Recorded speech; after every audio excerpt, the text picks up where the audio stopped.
That's when Sunday morning is when you first saw the video? That's absolutely right. And then when you saw it, what was your reaction? I was outraged. It was incomprehensible to me. It was unconscionable, and I felt that I needed to do something and do something quickly. I don't think I've witnessed anything of that nature in my entire career. Individuals watching will feel what the family felt. And if you don't, then you're not a human being. And we all are human beings. And I think there will be a measure of sadness as well. It is rare for a police chief to say that they were outraged, Francesca. That does not happen. Their usually posture is to defend first. Even if they've seen all of the evidence, they default to defending. And so definitely shout out to Chief Davis for being very, very transparent, being courageous, and being honest about what she saw and not mincing words. Because that really is what the community, not just this community, but when we talk about reforming police or law enforcement or just the legal system itself, this really is about transparency and accountability. She handled this situation with that kind of honesty that we would expect all police chiefs to do the same. The NAACP President Derek Johnson, in a statement Thursday, called on congressional leaders to watch it. He said the following: tell us what else you need to vote. Yes, on police reform. By failing to write a piece of legislation, you're writing another obituary.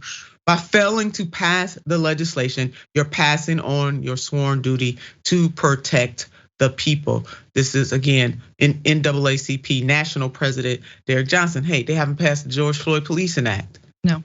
That could have happened in the last Congress, the 117th. They didn't do it at all. They made that promise, and yet they did not do it.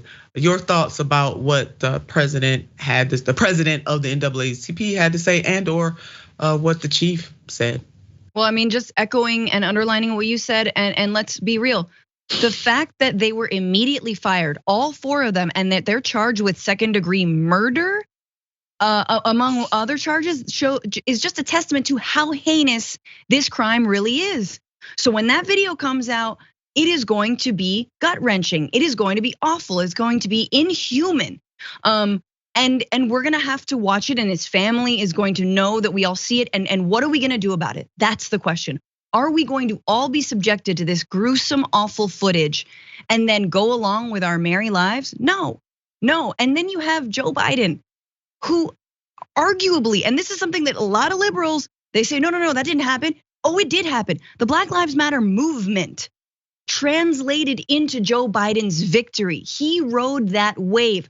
They didn't have Biden signs out there. We understand that, but the outrage and people taking to the streets, absolutely in response to the far right's narrative also about George Floyd, was definitely a point, many points for Joe Biden. It put him over the edge, specifically with young people and with people of color. And what do? They knelt in kente cloths, and they've done nothing since. And it's not okay. And then they're on the House floor, the Senate floor, screaming, oh, we gotta fund the police, Cory Booker, we gotta fund the police. Nobody wants to defund, as if that's the craziest thing in the world. As if we didn't just see the most massive uprising in a generation take to the streets with that particular cry, and you're not gonna take it seriously? I mean, come on, vote them all out.